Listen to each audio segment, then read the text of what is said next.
Hi folks, welcome back. Thanks for taking the time to view our video. Today I want to take a little bit of time to talk about the foams that are used in beds. I'm going to talk about the ones they use, the ones everybody's using now, and the ones that we use here, which are all pretty different.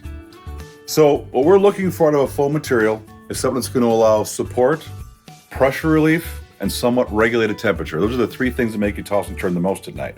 I'm going to start with polyurethane foam. This is polyurethane foam. It is the most widely used foam in bedding. It can look a lot of different ways. We use very dense, thick 1-inch pieces of poly, where in the retail side, we're seeing a lot of this, and this is what we call a convoluted or egg crate foam. And you see the heights, the tall parts and the thinner parts through here. We're only getting about a half piece of material here, okay, at best. And the problem with this, or even with the good stuff, when we look at polyurethane as more of that basic material, polyurethane unfortunately does a couple of things. One, it does not support any weight. So this is kind of the reason for years they said a firm bed for your back. This is a soft feeling material. And I kind of call poly the biggest lie in bedding. Polyurethane foam initially in a store, when you lay in it for 5 minutes, you got your clothes on, there's no covers, you get that nice soft feeling.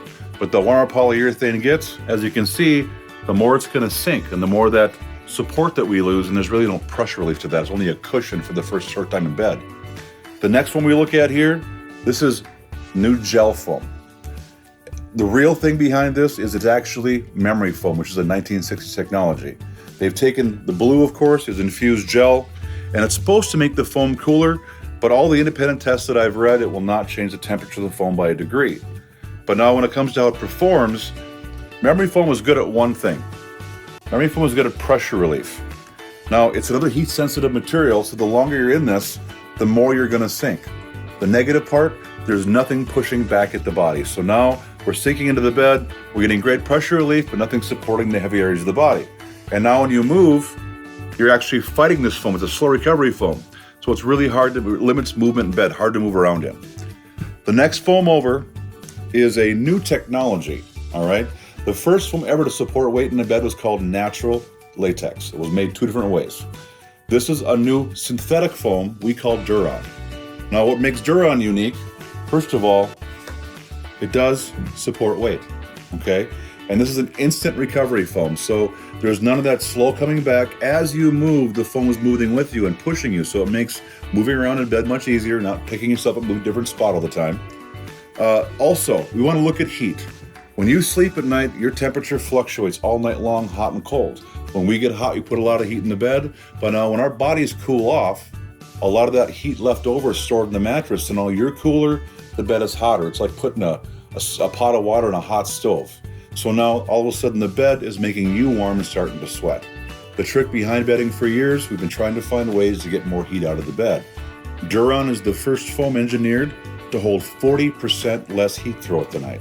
Now we're not looking to make it cold, we're looking to regulate body temperature. I want to keep the bed as close to your body temperature as possible. So now Duron is not only supporting that weight and taking pressure off tissue, but also helping to regulate some temperature, less hot and cold for you in bed. The holes in the foam do a number of things. The first thing the holes do, well, if I don't take that material out, it's going to be a lot harder, denser. So by taking the material out, we get the feel that we're looking for and the amount of support that we want. Also, foam being cellular. When foam fails, the air cells compress together and fail. With the holes in the foam now, it actually extends the life. When we lay there and that foam compresses, those cells have somewhere to go now, extending the lifespan. Also, they do draw some heat away from the body, so it's multi-purpose. A big thing about this, what makes me the biggest fan, this is one of the first foams engineered out of non-gassing chemicals, nothing gassing out that you're breathing in, all inert, that is hypoallergenic, dust mite-free, antimicrobial, antifungal. Why I feel that's important is because when you sleep in a bed, we excrete a lot of bacteria in the mattresses that actually grow. Beds are very dirty environments. Wouldn't it be nice to know you're sleeping someplace that is clean and healthy every night, not affecting respiratory efficiency like with allergies? So as you can see, folks, there's a lot of difference in materials and how they affect the body. Polyurethane foam is going to provide you a nice soft feel, but again, there is a lack of support in this. Memory foam or gel memory foam is going to provide pressure relief, but it's going to sleep very warm, be very hard to move in, and there is no support, nothing pushing back. But when you get into Duron, look at that. Gets right into the small area here and supports properly, holding less heat, staying cleaner, providing you with a much, much safer environment to spend a third of your life in. So that's what I got for you today, folks. Thanks for your time. Look forward to seeing you again soon.